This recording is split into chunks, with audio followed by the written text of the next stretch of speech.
Welcome to Guide Guru. We hope this video helps. You start by making Cloud Run reachable. Enable the API and confirm billing, then set your project with gcloud config set project. Once done, install gcloud and Docker or rely on build packs so you can build images. Next, authenticate with gcloud auth login and gcloud auth configure Docker to push images.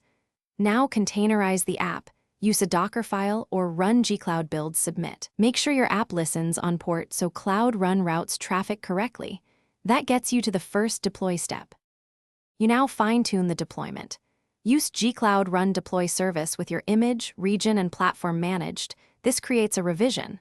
While deploying, set memory, concurrency, and CPU to match performance needs and supply seten vars for configuration. If the service must be public, allow unauthenticated. Otherwise, restrict via IAM. For private resources, attach a VPC connector. Once configured, split traffic between revisions or promote a revision. These choices control cost, rollout speed, and rollback options. You finish by testing the service URL, and when ready, map a custom domain and verify automatic HTTPS. Then enable cloud logging and cloud monitoring to watch latency and error rates. Set alerts for spikes. Tune auto-scaling min and max instances to control cold starts and cost.